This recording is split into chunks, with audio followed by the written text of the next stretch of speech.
जय हिंद दोस्तों, स्वागत है आपके अपने YouTube channel yes for study में। आज हम सब फिर एक नए वीडियो के साथ क्लास की शुरुआत करते हैं। आज की आपकी क्लास आपके आने वाले सीटेट एग्ज़ाम के लिए मोस्ट इम्पॉर्टेंट है।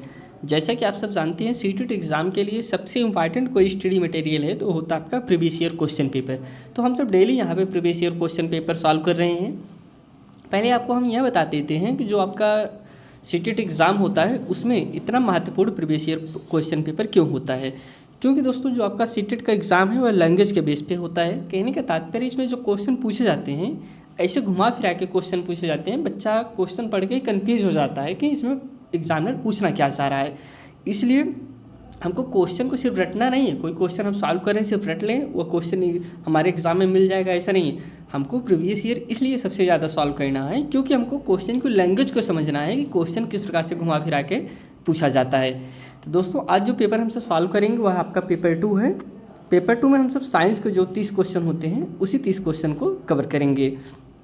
आज जो पेपर हम सब सॉल्व करेंगे वह पेपर आपका 21 जनवरी 2022 में जो आपका सीटेट का एग्ज़ाम हुआ था उसी दिन यह क्वेश्चन पेपर पूछा गया था। इसी पेपर को हम सब सॉल्व करेंगे।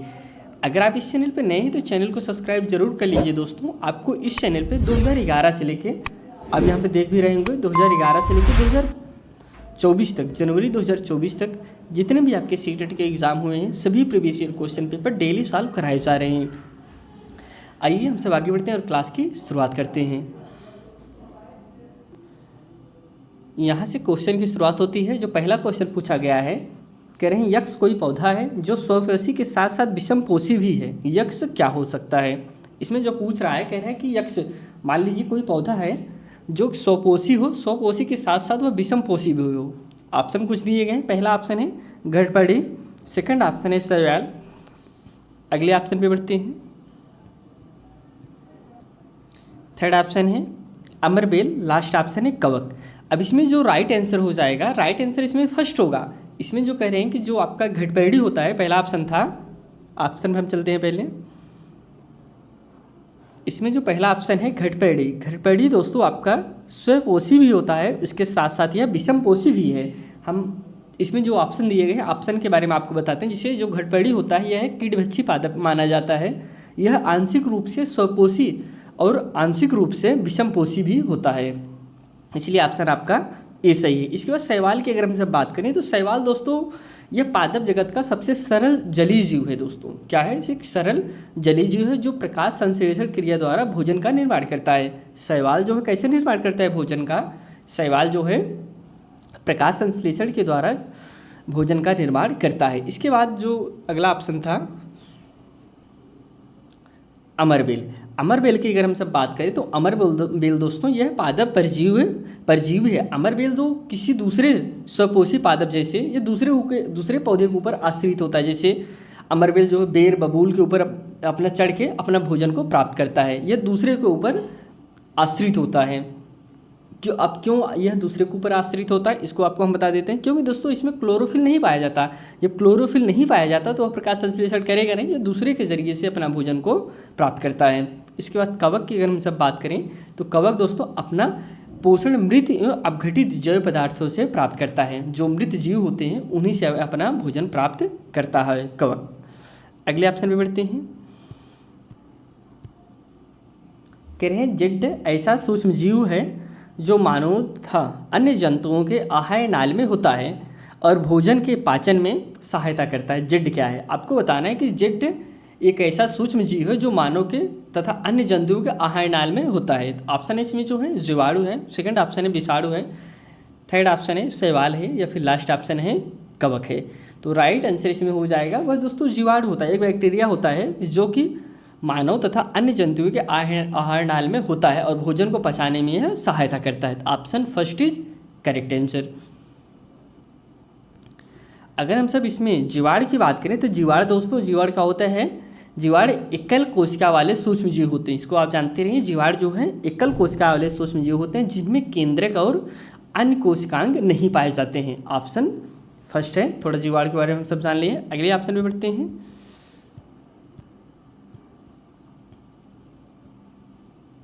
भेड़ से ऊन प्राप्त करने में बहुत से चरण सम्मिलित होते हैं। कुछ ऑप्शन दिए गए हैं, पहले कुछ कथन गए उसको समझते हैं। निम्नलिखित में से किसमें इन चरणों को सही क्रम में निरूपित किया जाता है। कहने का कह रहे हैं कि जो हम सब भेड़ से ऊन को प्राप्त करते हैं, ऊन को प्राप्त करने में कई चरण से हम सब गुजरते हैं, तो कौन सा चरण सही है। ऑप्शन हम देखते हैं। इसमें पहला ऑप्शन है, पहले कह रहे हैं ऊन कटाई, अभिमार्जन, सटाई, रंगाई, लपेट कर धागा बनाना, बुनाई। सेकंड, इसमें आपको क्रम बताना है, कौन सा क्रम सही होगा। इसके बाद है सेकंड ऑप्शन, अभिमार्जन, छटाई, ऊन कटाई, रंगाई, लपेट कर धागा बनाना, बुनाई। थर्ड है छटाई, अभिमार्जन, ऊन कटाई, लपेट कर धागा बनाना, रंगाई, बुनाई। अगला जो है लास्ट है, कह रहे हैं ऊन की कटाई, अभिमार्जन, रंगाई, लपेट कर धागा बनाना, छटाई, बुनाई। तो इसमें जो कि करेक्ट आंसर हो जाएगा ऑप्शन इसमें फर्स्ट ही सही है। जो प्रक्रिया होगी सबसे पहले क्या होगा, ऑप्शन ऊन की कटाई पहले क्या किया जाएगा, ऑप्शन फर्स्ट है ये। सबसे पहले हम सब मशीन के, पहले तो दोस्तों कैंची के जरिए इसे काटा जाता था, लेकिन अब मशीन आ गई तो मशीन के जरिए ऊन की कटाई करेंगे, फिर इसके बाद अभिमार्जन करेंगे। इसके बाद कह रहे हैं अभिमार्जन। अभिमार्जन मतलब होता है जैसे सबसे पहले हम सब ऊन को काट लेंगे, ऊन को काटने के बाद इसे हम धुलेंगे, साफ करेंगे, इसमें जो वेस्ट मटेरियल हो उसे बाहर करेंगे, तो ये आपका अभिमार्जन कहलाता है। फिर इसके बाद छटाई करेंगे, उसमें से कई प्रकार के बाल होंगे तो उसे सब हर बाल को अलग अलग करेंगे, जो जिस प्रकार के बाल होंगे उससे रेडी में रखेंगे। फिर इसके बाद उसे रंगेंगे, रंगने के बाद उसे हम लपेट कर धागा बना लेंगे, लास्ट में उसे हम बुनाई कर देंगे। तो ऑप्शन इसमें फर्स्ट इज करेक्ट आंसर। अगले क्वेश्चन में चलते हैं। अगला जो क्वेश्चन है, कह रहे निम्नलिखित में से कौन से जोड़ों के प्रकार के सही मिलान सेट को निरूपित करता है। तो इसे मिलान कहना है, तो हम आपको मिला के ऑप्शन ना देके सीधा मिला के ही बता देते हैं, तो आपको ज़्यादा समझ में आ जाएगा।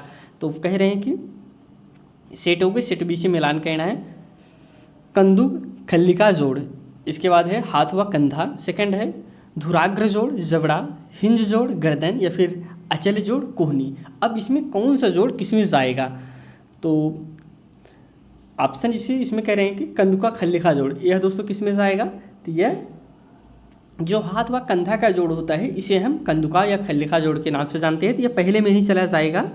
इसके बाद है धुराग्र जोड़। अब धुराग्र जोड़ किस स्थान के, जो मानव के शरीर में पार्ट होते हैं, किस स्थान के जोड़ को धुराग्र जोड़ के नाम से जानते हैं, तो यह जो गर्दन होता है दोस्तों निक, इसे हम धुराग्र जोड़ के नाम से जानते हैं, तो यह सेकंड में चला जाएगा। इसके बाद हिंज जोड़ है। अब हिंज जोड़ की बात करें तो हिंज जोड़ जो है कुहनी, जैसे कुहनी होता है, कुहनी जो क्या है ये आपका हिंज जोड़ कहा जाता है। ऑप्शन फोर्थ में चला जाएगा अचल जोड़। अचल जोड़ जो होता है जबड़ा, जिसे नाम से देखिए दोस्तों अचल जोड़, अचल आपका जबड़ा से संबंधित है, यह सेकंड में चला जाएगा। अगले क्वेश्चन पे चलते हैं।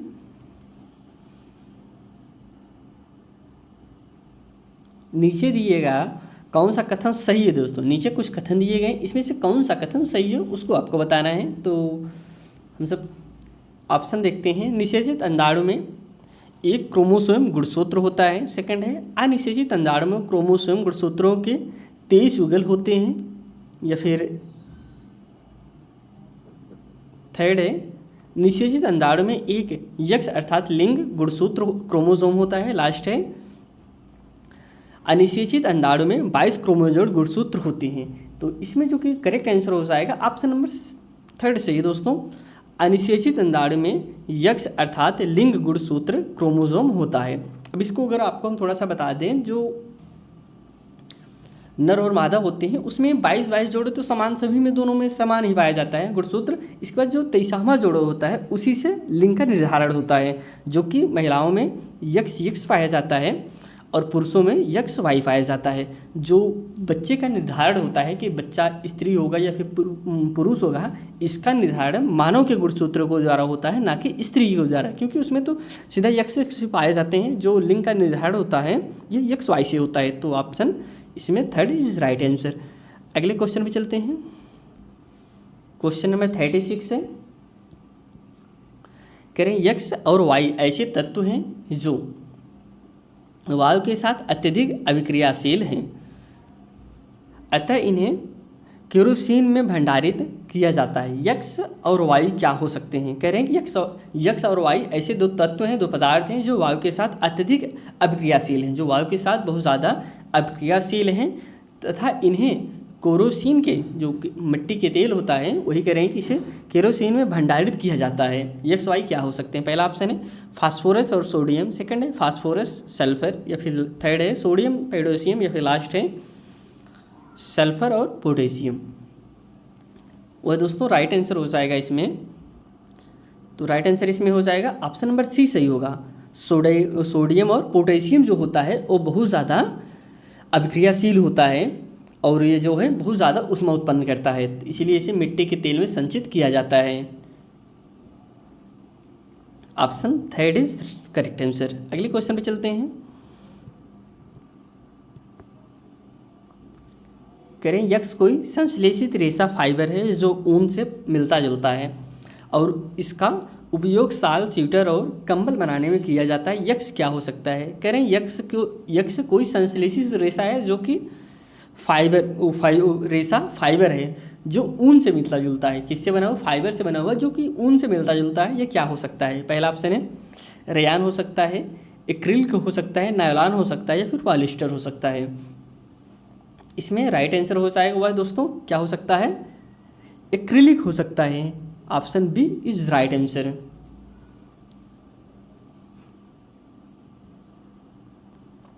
ये दोस्तों एकदम ऊन से मिलता जुलता होता है जिसका उपयोग हम सब शाल, स्वेटर इन सब बनाने में उपयोग किया जाता है। अगले क्वेश्चन पे चलते हैं। नीचे दी गई किन परिस्थितियों में आग बुझाने के लिए पानी का उपयोग नहीं किया जाएगा? दोस्तों किसकी बात कर रहे हैं हम सब? आग लगने के बाद कौन सी परिस्थिति ऐसी रहेगी जहाँ पे हम सब पानी का उपयोग वहाँ पे उसको बुझाने के लिए नहीं कर सकते हैं? पहले कुछ कथन दिए गए हैं, फिर इसके आंसर दिए गए हैं नीचे। पहले हम आपको बता दें, जैसे बिजली से आग लगी रहे, क्या उसे हम पानी से बुझा सकते हैं? या फिर लकड़ी का जलना, पेट्रोल का जलना, कागज़ का जलना। ऑप्शन है इसमें जो दिया गया है, पहला ऑप्शन है ए और बी सही है, सेकंड ऑप्शन है ए और सी सही है, थर्ड ऑप्शन है बी और डी सही है, लास्ट ऑप्शन है बी और सी सही है। दोस्तों राइट आंसर इसमें हो जाएगा ऑप्शन नंबर बी, ए और सी। बिजली से जब आग लगी रहती है तो उसे आप पानी से नहीं बुझा सकते। इसके बाद जो सी ऑप्शन है पेट्रोल से, दोस्तों पेट्रोल से भी जब आग लगी रहती है इसको भी आप पानी से नहीं बुझा सकते हैं। तो option B is correct answer. अगले क्वेश्चन पे चलते हैं।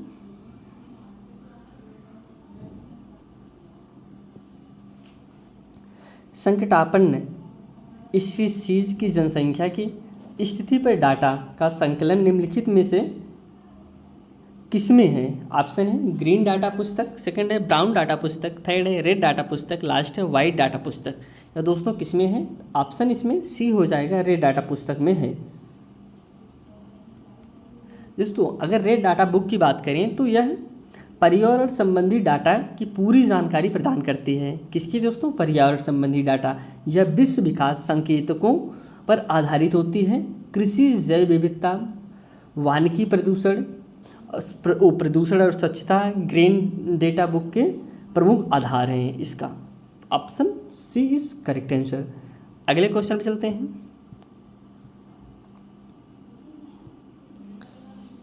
कह रहे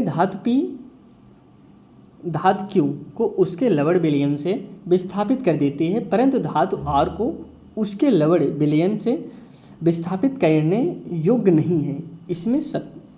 इसमें सबसे कम अभिक्रियाशील धातु कौन सी है? ऑप्शन है पी, क्यू, आर, या फिर लास्ट है निर्धारित नहीं किया जा सकता। तो करेक्ट आंसर इसका हो जाएगा ऑप्शन नंबर बी सही होगा। इसमें जो पूछ रहे हैं इनमें से सबसे कम अभिक्रियाशील धातु है वह कौन सी है? वह आपका ऑप्शन बी सही है जो कि क्यू है। Option Q is right answer. Next question पे चलते हैं। कह रहे हैं श्यामा किसी समतल दर्पण के सामने 1 किलोमीटर दूरी पर खड़ी है, 1 मीटर दूरी पर।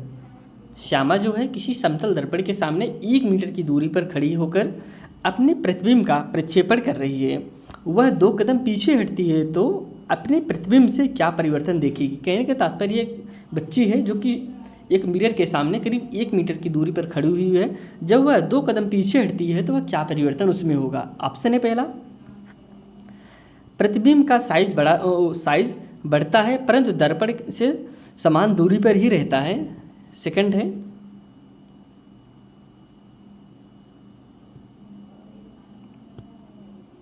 प्रतिबिंब का साइज समान रहता है परंतु वह दर्पण से दूर चला जाता है। थर्ड है प्रतिबिंब का साइज समान रहता है परंतु वह दर्पण के निकट आ जाता है। लास्ट है प्रतिबिंब का साइज बढ़ता है और वह दर्पण से दूर चला जाता है। तो राइट आंसर इसमें बी ही हो जाएगा, ऑप्शन यही सही है। प्रतिबिंब का साइज समान रहता है, जो प्रतिबिंब में होता है दोस्तों इसका साइज तो थोड़ी बढ़ता है, उसका साइज समान ही रहता है परंतु वह दर्पण से दूर चला जाता है, क्योंकि वह पीछे हट रहा है इसलिए वह दर्पण से दूर जा रहा है, लेकिन उसका साइज जो है वह समान ही रहता है। तो option B is correct answer. अगले क्वेश्चन पे बढ़ते हैं। कह रहे हैं कि 0.25 मीटर भुजा का कोई हरा घन जो 0.35 मीटर भुजा का कोई लाल घन तथा 0.5 मीटर भुजा का कोई पीला घन किसी चपटी मेज पर रखा है। यदि सभी घनों के द्रव्यमान समान है तो इनमें से कौन सा घन मेज पर अधिक दाब आरोपित करेगा। इसमें कह रहे हैं 3 घन है, एक है जो कि 0.25 मीटर भुजा का है जो कि हरा है, इसके बाद है दूसरा जो है 0.35 मीटर भुजा का है जो कि लाल है, इसके बाद है 0.5 मीटर भुजा का है जो कि पीला है। इसमें जो बोल रहे हैं, पूछा जा रहा है कि यदि सभी घनों का द्रव्यमान समान है, इसमें जितने भी घन हैं सभी का द्रव्यमान समान है और इनमें से कौन सा घन मेज पर अधिक दाब आरोपित करेगा। तो ऑप्शन जो इसमें दिए गए हैं, पहला ऑप्शन है हरा घन, सेकंड ऑप्शन है लाल घन या फिर थर्ड ऑप्शन है पीला घन, लास्ट ऑप्शन है सभी समान दाब आरोपित करेंगे। तो राइट आंसर इसमें हो जाएगा ऑप्शन फर्स्ट ही सही है, हरा घन। अब देखिए यहाँ पे जो बोल रहे हैं कि द्रव्यमान जो है समान है, क्या करें द्रव्यमान सबका समान है। अब अगर हम इसमें हरा क्यों होगा, हरा इसलिए होगा दोस्तों, जो हरा वाला घन है, जो हरे घन का पृष्ठ, एक सतह का पृष्ठ का क्षेत्रफल सबसे कम होगा, इसलिए वह सबसे ज़्यादा दाब आरोपित करेगा। अगर जब द्रव्यमान बराबर होता है दोस्तों, अगर किसी पदार्थ का द्रव्यमान बराबर है तो जो पृष्ठ का क्षेत्रफल जितना कम होगा मेज की सतह पर दाब उतना ही ज़्यादा होता है। अगर इसका हम सूत्र आपको बता दें, दाब बराबर क्या होता है, बल अपान क्षेत्रफल जिस पर बल लगता हो। तो जिस पे द्रव्यमान, अगर द्रव्यमान समान पड़ रहा है, द्रव्यमान अगर समान पड़ रहा है तो जिसका क्षेत्रफल सबसे कम होगा वही सबसे ज़्यादा दाब आरोपित करेगा। Option A is correct answer. अगला जो क्वेश्चन है, कह रहे हैं निम्नलिखित में से गलत कथन को पहचानिए। इसमें आपको गलत कथन को पहचानना है। पहला ऑप्शन है धन निर्वात में गमन कर सकती है, सेकंड है कंपन की आवृत्ति उच्च है तो तारत्व भी उच्च होता है। अब इसमें गलत कथन को आपको बताना है। सी है सभी कंपन गतियाँ दोलन होती हैं, या फिर लास्ट है बांसुरी में ध्वन वायु स्तंभ के कंपन द्वारा उत्पन्न होती है। ये इसमें जो कि गलत कथन का है, गलत कथन फर्स्ट ही हो जाएगा। इसमें ध्वन निर्वात में गमन कर सकती है, ऑप्शन फर्स्ट ही गलत है और यही आपका राइट आंसर हो जाएगा। नीचे दिया गया कौन सा समुच्चय ऐसे द्रव्यों का संविष्ट करता है जो विद्युत के अच्छे चालक हैं। ऑप्शन है पहला, अब इसमें विद्युत के चालक आपको बताना है कौन से सबसे अच्छे विद्युत के चालक हैं। पहला ऑप्शन है नींबू का रस, वनस्पति तेल, टोंटी का जल, सेकंड है आसूत जल, शैम्पू, सिरका, थर्ड है नींबू का रस, सिरका, टोंटी का जल, या फिर लास्ट है शैम्पू, वनस्पति तेल, नींबू का रस। इसमें जो विद्युत का सबसे अच्छा चालक है तो वह ऑप्शन सी सही होगा, नींबू का रस, सिरका और टोंटी का जल, यह सबसे विद्युत का सबसे अच्छा चालक हैं। अगला क्वेश्चन है नीचे दिया गया कौन सा समुच्चय भौतिक परिवर्तनों को समिष्ट करता है। पहला ऑप्शन है कागज़ के टुकड़े टुकड़े करना, केक पकाना, पटाखे फोड़ना। अगला ऑप्शन है सेकंड ऑप्शन है पानी उबालना, भोजन पकाना, लोहे को जंग लगना। थर्ड है कागज़ जलाना, दूध की दही जमना, या फिर कांच टूटना। लास्ट है कांच टूटना, गेहूँ पीसना, पानी उबालना। सबसे पहले आपको हम यह बता देते हैं कि जो इसमें भौतिक परिवर्तन कहते हैं किसे हैं। भौतिक परिवर्तन का मतलब होता है कि कोई नया पदार्थ नहीं बनता है, बस पदार्थ की अवस्था बदल जाती है। भौतिक परिवर्तन का मतलब होता है कि कोई नया पदार्थ ना बने, बस पदार्थ की अवस्था बदल जाए। जैसे कांच है, कांच से नया पदार्थ थोड़ी बन रहा है, कांच की अवस्था बदल गई, टूट गया, अवस्था बदल गई। गेहूँ है दोस्तों, गेहूँ क्या मतलब, गेहूँ हुआ है, गेहूँ की अवस्था बदल गई, कोई नया चीज़ तो थोड़ी बन जा रहा है। लेकिन यहाँ पे आप देखिए, इस दूध से दही का जमना, अब दूध है दोस्तों, दूध से नया पदार्थ बन जा रहा है, एक दही जम जा रहा है, तो ये फिर नया पदार्थ हो गया। ऐसी अवस्था जो कोई नया पदार्थ नहीं बनता है, परिवर्तन तो हो जाता है लेकिन नया पदार्थ नहीं बनता, उसे भौतिक परिवर्तन कहते हैं। इसलिए ऑप्शन इसमें डी इज करेक्ट आंसर। अगला क्वेश्चन है, रेवा कार चलाकर अपने ऑफिस से अपने घर जा रही है जो 22 किलोमीटर दूर है। वह 10 मिनट तक 48 किलोमीटर घंटे की चाल से गमन करती है। वह कुछ वस्तुएं खरीदने के लिए 15 मिनट के लिए बाजार में रुकती है। इसके पश्चात वह अपनी यात्रा 56 किलोमीटर घंटे की चाल से फिर आरंभ करती है। उसकी समस्त यात्रा की औसत चाल बताइए। आपको औसत चाल आपको बताना है। पहला ऑप्शन है 33 किलोमीटर प्रति घंटा, सेकंड ऑप्शन है 44 किलोमीटर प्रति घंटा, थर्ड ऑप्शन है 50 किलोमीटर प्रति घंटा, लास्ट ऑप्शन है 52 किलोमीटर प्रति घंटा। तो जो कि उसकी दूरी कितना है, 22 किलोमीटर है, और राइट आंसर इसमें हो जाएगा ऑप्शन नंबर फर्स्ट सही है, 33 किलोमीटर। उसकी औसत चाल क्या है, 33 किलोमीटर प्रति घंटे की रफ्तार से उसकी औसत चाल है। अगले क्वेश्चन में बढ़ते हैं। चाक और पानी के मिश्रण को पृथक करने की प्रक्रिया को निम्नलिखित में से कौन सा सहायक नहीं है। किसको अलग करना है दोस्तों, चाक को और पानी के मिश्रण को आपको अलग करना है। कौन सी प्रक्रिया सही नहीं है जिससे हम निकाल सकते हैं। पहला है निशानंदन, सेकंड है निस्तारण, थर्ड है अवसादन, लास्ट है ऊर्ध्वापातन। किसके जरिए दोस्तों हम चाक और पानी के मिश्रण को अलग नहीं कर सकते। ऑप्शन इसमें डी है, ऊर्ध्वापातन के जरिए हम इसको निष्कारण नहीं कर सकते। ऊर्ध्वापातन के बारे में आपको हम थोड़ा सा बताते हैं। पदार्थ का ठोस अवस्था से सीधे वाष्प अवस्था में बदलने की प्रक्रिया को ही ऊर्ध्वापातन कहते हैं। ऊर्ध्वापातन कहते किसे हैं, ऊर्ध्वापातन कहते हैं दोस्तों जब हम पदार्थ की ठोस अवस्था से सीधे किस में बदल जा रहा है, सीधे वाष्प में बदल जा रहा है, तो यही प्रक्रिया ऊर्ध्वापातन कहता है। इस विधि द्वारा चाक और पानी को मिश्रण को पृथक नहीं किया जा सकता, इसलिए यह राइट आंसर है। अगले क्वेश्चन पे चलते हैं। किसी वस्तु की छाया बनने की परिघटना के बारे में नीचे कुछ कथन दिए गए हैं, सही कथनों को पहचानिए। कुछ कथन हैं, पहले हम कथन को पढ़ते हैं।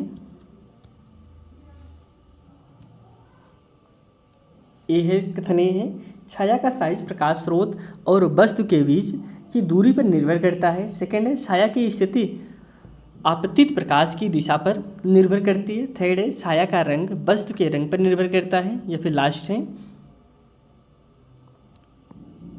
छाया बनाने की व्याख्या प्रतिबिंब बनाने की अवधारणा से की जा सकती है। तो ऑप्शन है फर्स्ट ऑप्शन है ए और बी सही है, सेकंड ऑप्शन है बी और सी सही है, थर्ड ऑप्शन है सी और डी सही है, या फिर लास्ट ऑप्शन है ए और डी सही है।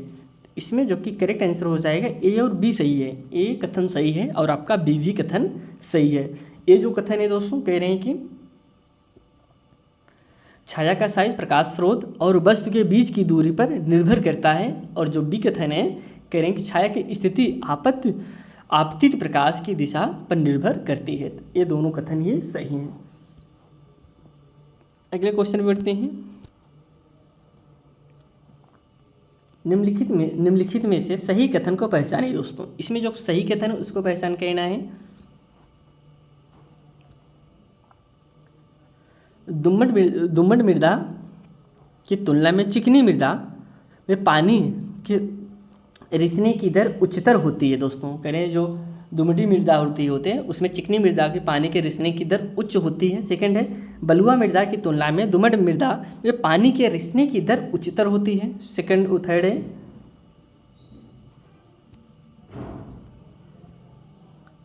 कह रहे हैं चिकनी मृदा में पानी के रिसने की दर बलुआ मृदा में पानी के रिसने की दर के बराबर होती है। लास्ट है बलुआ मृदा में पानी के रिसने की दर चिकनी मृदा में पानी के रिसने की दर से उच्चतर होती है। तो करेक्ट आंसर इसमें हो जाएगा ऑप्शन नंबर डी सही है, जो कि बलुआ मृदा में पानी के रिसने की दर चिकनी मृदा में पानी के रिसने की दर से उच्चतर होती है। जो बलुआ मिट्टी होती है दोस्तों, बलुआ मिट्टी में पानी ज़्यादा लगता है, तो इसमें वही कह रहे हैं कि चिकनी मृदा से इसमें ज़्यादा पानी लगता है। Option D is correct answer.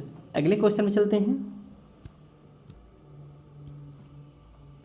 X कोई विटामिन है जो वसा में विलेय है तथा त्वचा और आँख को स्वस्थ रखने में सहायता करती है। कह रहे हैं यक्स जो है कोई विटामिन है जो कि वसा में घुल जाती है और यह जो दोस्तों त्वचा और आँख को स्वस्थ रखने में सहायता करता है।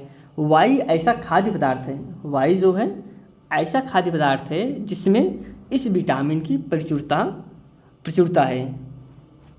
यक्स और वाई को पहचानिए दोस्तों। पहले नंबर तो यक्स की एक विटामिन कह रहे हैं कि जो कि वसा में घुलती है और इसमें इस विटामिन से त्वचा और आँख स्वस्थ रहता है। और वाई एक ऐसा खाद्य पदार्थ है जिसमें इस विटामिन की प्रचुरता होती है। ऑप्शन है विटामिन, पहला ऑप्शन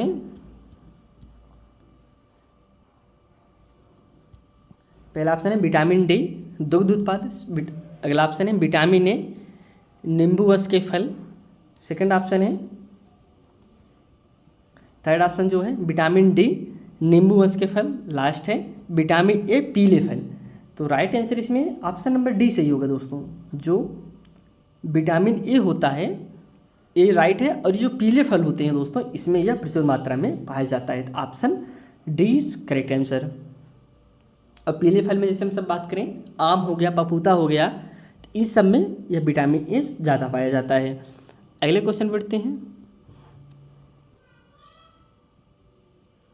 निम्नलिखित कथन में से कौन सा विज्ञान की प्रकृति का सबसे अच्छा वर्णन करता है?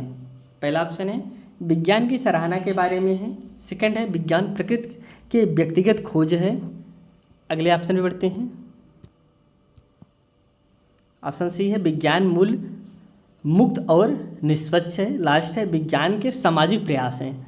तो इसमें जो कि करेक्ट आंसर हो जाएगा option number D is right answer. विज्ञान के सामाजिक प्रयास हैं, option D is right answer. अगले क्वेश्चन पे चलते हैं। विज्ञान की पाठचर्या के ऐतिहासिक रूप से वैध होने की क्या आवश्यकता है? ऑप्शन है पहला, यह समझने में मदद करता है कि, कथन है दोस्तों करें, यह समझने में mदद करता है कि कैसे सामाजिक कारक विज्ञान के विकास को प्रभावित करते हैं। अगला जो कारक है, कथन है यह शिक्षार्थी को विज्ञान को अचूक रूप में देखने में मदद करता है। थर्ड है विज्ञान की अवधारणाएं समय के साथ कैसे विकसित होती हैं, यह सराहना करने में शिक्षार्थी की मदद करता है। या फिर लास्ट है यह विज्ञान में पश्चिमी देशों की उपलब्धि को दिखाने में मदद करता है। तो राइट आंसर इसमें हो जाएगा पहला ऑप्शन है ए और बी सही है। सेकंड ऑप्शन है केवल डी सही है। थर्ड ऑप्शन है केवल बी सही है। लास्ट ऑप्शन है ए और सी सही है। इसमें जो कि करेक्ट आंसर हो जाएगा ऑप्शन नंबर डी सही है। इसमें ए भी सही है और आपका डी भी ए भी सही है और आपका सी भी सही है। Option D is correct answer. Next question पे बढ़ते हैं। अगला क्वेश्चन जो एनसीएफ से है दोस्तों, एनसीएफ 2005 के अनुसार उच्च प्राथमिक स्तर पर अनुशंसित शिक्षण शास्त्रीय अभ्यास है। कथन है सामूहिक चर्चा करना। सेकंड है सरल जांच की रूपरेखा तैयार करना। थर्ड है सैद्धांतिक नियमों का सत्यापन करना। आगे बढ़ते हैं। इसमें जो ऑप्शन दिए गए हैं, पहला ऑप्शन है ए और सी सही है। सेकंड ऑप्शन है बी और सी सही है। थर्ड ऑप्शन है ए और बी सही है। लास्ट ऑप्शन है केवल सी सही है। तो राइट आंसर जो एनसीएफ 2005 के अनुसार उच्च प्राथमिक स्तर पर अनुशंसित शिक्षण शास्त्रीय अभ्यास निम्नलिखित है। पहला क्या है दोस्तों, सामूहिक चर्चा करना। सेकंड है सरल जांच का रूपरेखा तैयार करना। थर्ड है माध्यमिक स्तर पर सीखने पर जोर देना चाहिए, ना कि केवल परिभाषाएं रटाए जाने पर। लास्ट है माध्यमिक स्तर पर अनुमान और व्याख्याओं से जुड़े कथनों को निष्कर्षों की तर्कपूर्ण विवेचना करनी चाहिए। ऑप्शन इसमें जो सही है ऑप्शन नंबर इसमें सी सही है। ए और बी इस करेक्ट आंसर। अगले क्वेश्चन पे बढ़ते हैं। विज्ञान के बारे में निम्नलिखित कथनों में से वे पहचानो जो गलत है दोस्तों। इसमें जो कथन गलत है उसको आपको बताना है। पहला ऑप्शन है वैज्ञानिक विचार अस्थायी होते हैं। क्या ऐसा ही दोस्तों, जो वैज्ञानिक विचार होते हैं वह अस्थायी होते हैं। इसके बाद है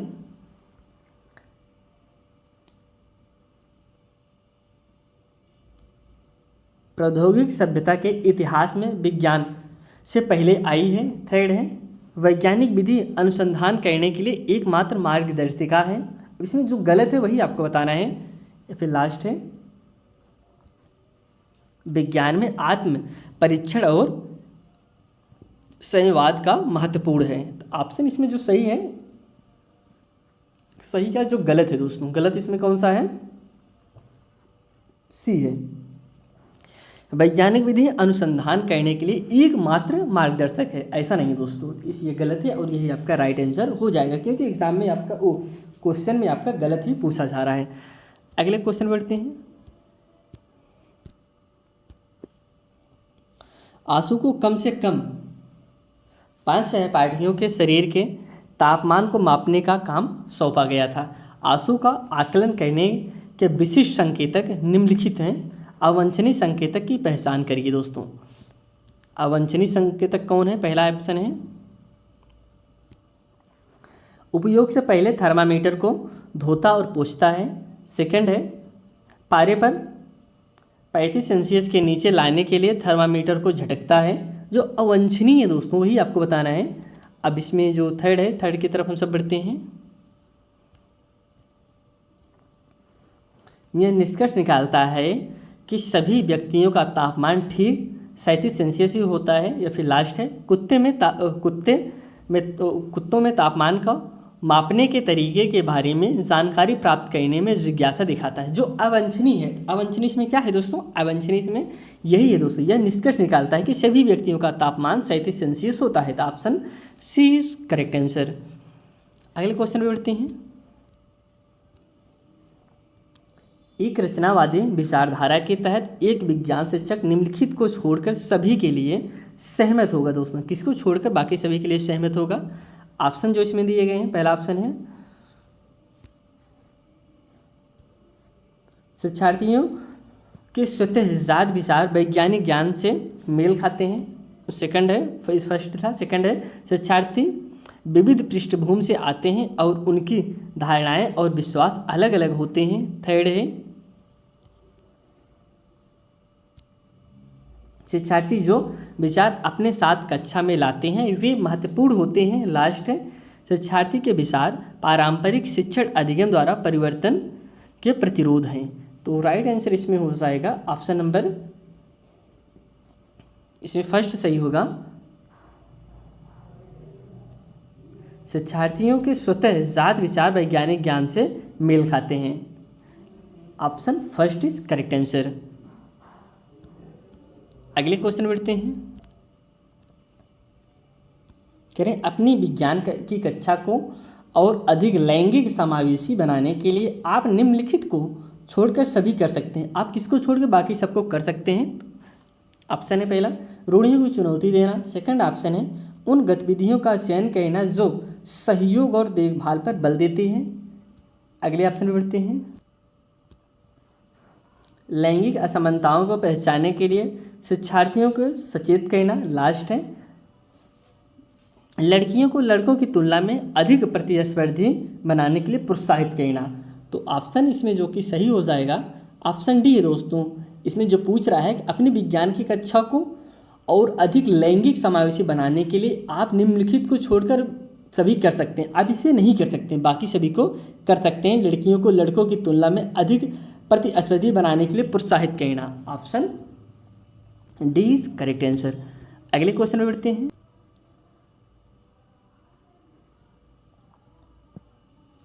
एक शिक्षक अपनी कक्षा में आधा किलो आटा, कुछ गर्म पानी, चीनी और खमीर लाया और निम्नलिखित प्रश्न पूछे। उन प्रश्नों को पहचाने जो कि अपसारी हैं। एक होता अभिसारी, एक होता अपसारी। इसके बारे में आपको हमने बहुत विस्तार पूर्वक से बताया है, अभी बताते हैं इसके बारे में।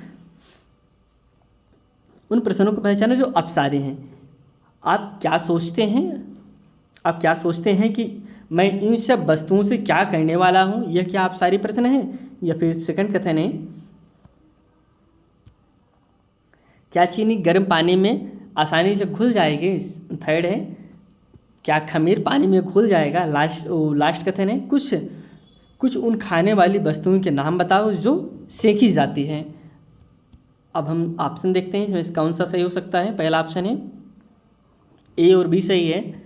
सेकंड ऑप्शन है बी और सी सही है, थर्ड ऑप्शन है ए और सी सही है, लास्ट ऑप्शन है बी और सी सही है। जो अपसारी प्रश्न का है दोस्तों वह ऑप्शन इसमें ए सही होगा। ए और बी जो इसमें कहा गया वह अपसारी प्रश्न के अंतर्गत आएगा। ए जो कह रहे हैं कि आपको बताते हैं यहाँ पे, आप क्या सोचते हैं कि मैं इन सभी वस्तुओं को क्या कहने वाला हूँ। ऐसे जब प्रश्न पूछें जिसमें दोस्तों जैसे अभी आपसे एक हम क्वेश्चन पूछें, आप पे भारत की राजधानी बताइए। भारत की राजधानी जितने भी बच्चे होंगे सभी बताएंगे दिल्ली, नई दिल्ली। अगर हम ऐसा क्वेश्चन पूछें कि भारत की राजधानी की विशेषता बताइए, अब क्या सभी बच्चों की एक ही जवाब आएगा? नहीं, अब जवाब गलत हो जाए, अब जवाब सबका अलग अलग हो जाएगा। यही आपका अपसारी कहलाता है। तो यह पहला हो जाएगा। इसके बाद जो दूसरा है, क्या खमीर पानी में घुल जाएगा, यह दोस्तों आपका अपसारी प्रश्न है। अगले क्वेश्चन बढ़ते हैं। शैक्षिक सॉफ्टवेयर के उपयोग की तुलना में क्षेत्र भ्रमण कराने का लाभ यह है कि दोस्तों, ऑप्शन हम देखते हैं। कथन है जो इनमें सभी इंद्रियां शामिल हैं। सेकंड है यह बड़े समूहों को शामिल करता है। थर्ड है यह जल्दी और आसानी से आयोजित किया जा सकता है। या फिर लास्ट है यह व्यक्तिगत ध्यान देता है। ऑप्शन हम इसमें देखते हैं। पहला ऑप्शन है ए और बी सही है, सेकंड ऑप्शन है सी और डी सही है, थर्ड ऑप्शन है ए बी और सी सही है, लास्ट ऑप्शन है ए बी और डी सही है। तो जो कि इसमें सही ऑप्शन हो जाएगा, ऑप्शन नंबर ए सही है, ए और बी सही है। अगले क्वेश्चन में उठते हैं। जांच उपागम का उपयोग करके आपकी पाठ नियोजन का क्रम क्या होगा। कथन है दोस्तों, पहला कथन है वैज्ञानिक शब्द प्रस्तुत करने से पहले चर्चा के लिए पर्याप्त समय प्रदान करें। इसके बाद है बच्चों की रुचि को उत्प्रेरित करें। थर्ड है अवधारणाओं और सिद्धांतों के अनुप्रयोग के लिए अवसर दें। अब इसमें जो ऑप्शन दिए गए हैं, पहला ऑप्शन है A B C, second option है C B A, third option है सी ए बी, या फिर लास्ट है बी ए सी। तो जो कि इसमें क्रम आपको लगाना है, तो सबसे पहले क्या आएगा? सबसे पहले आएगा आपका इसमें डी सही होगा। सबसे पहले बी आएगा, फिर ए आएगा, फिर सी आएगा। Option D is correct answer. सबसे पहले आपको बच्चों की रुचि को उत्प्रेरित करते हैं, ऑप्शन बी हो गया। इसके बाद वैज्ञानिक शब्द प्रस्तुत करने से पहले चर्चा के लिए पर्याप्त समय प्रदान करें, फिर ये हो जाएगा। इसके बाद अवधारणाओं सिद्धांतों को अनुप्रयोग के लिए अवसर दें, ऑप्शन सी हो जाएगा। यहाँ पे आज हम सब 30 क्वेश्चन कवर किए जो कि आपके साइंस से संबंधित हैं। और यह आपका पेपर 2 है दोस्तों, जो कि आप पूछा गया था, जो आपका एग्ज़ाम हुआ था 21 जनवरी 2022 में। अगर आप इस चैनल पर नहीं थे, चैनल को सब्सक्राइब जरूर करिए दोस्तों। यहाँ पे आपको इस चैनल पे 2011 से 24 तक सभी प्रीवियस ईयर क्वेश्चन पेपर, नए कंटेंट, उसके साथ साथ नए क्वेश्चन भी उपलब्ध कराए जाते हैं। चलिए ये क्लास यहीं समाप्त करते हैं। आपसे फिर एक नई वीडियो मिलते हैं। तब तक के लिए दोस्तों धन्यवाद।